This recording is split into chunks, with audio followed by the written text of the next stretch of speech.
Most of my Latino and black people who are struggling to get food, clothes, and shelter in the hood are so concerned with that philosophizing about freedom and socialist democracy is usually, unfortunately, beyond their rationale.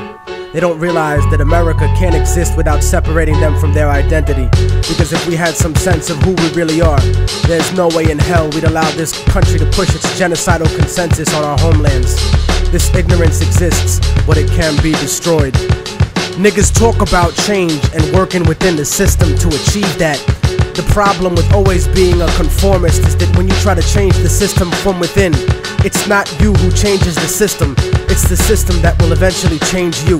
There is usually nothing wrong with compromising a situation, but compromising yourself in a situation is another story completely. And I have seen this happen long enough in the few years that I've been alive to know that it's a serious problem. Latino America is a huge colony of countries whose presidents are cowards in the face of economic imperialism. You see, third world countries are rich places, abundant in resources, and many of these countries have the capacity to feed their starving people and the children we always see digging for food and trash on commercials.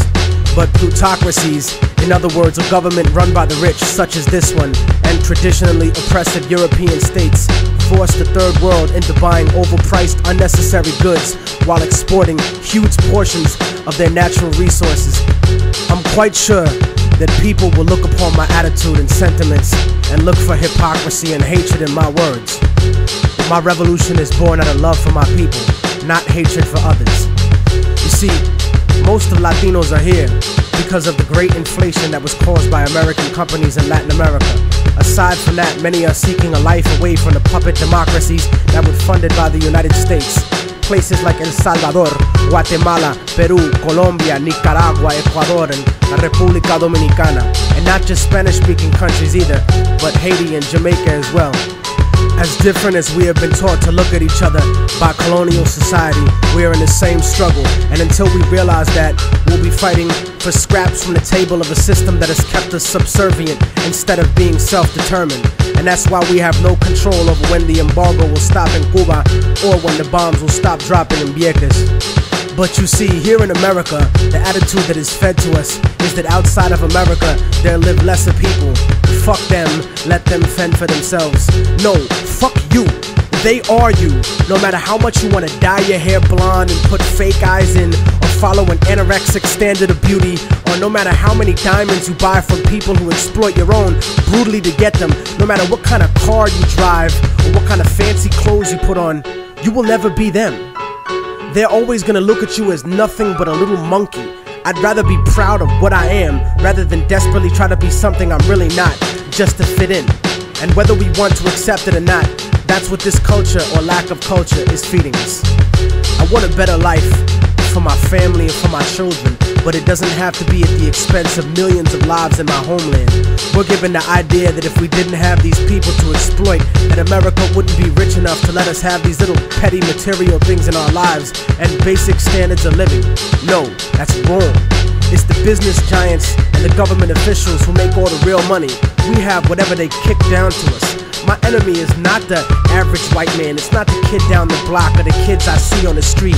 My enemy is the white man I don't see. The people in the White House, the corporate monopoly owners, fake liberal politicians, those are my enemies. The generals of the armies that are mostly conservative, those are the real motherfuckers that I need to bring it to. Not the poor, broke, country-ass soldier that's too stupid to know shit about the way things are set up. In fact, I have more in common with most working and middle-class white people than I do with most rich black and Latino people. As much as racism bleeds America, we need to understand that classism is the real issue.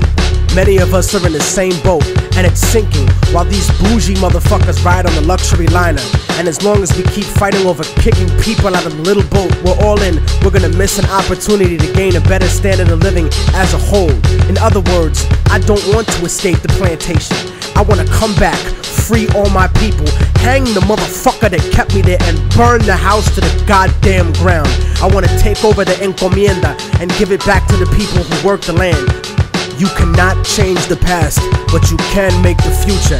And anyone who tells you different is a fucking lethargic devil. I don't look at a few token Latinos and black people in the public eye as some type of achievement for my people as a whole. Most of those successful individuals are just sellouts and house Negroes. But I don't consider brothers a sellout if they move out of the ghetto. Poverty has nothing to do with our people. It's not in our culture to be poor. That's only been the last 500 years of our history.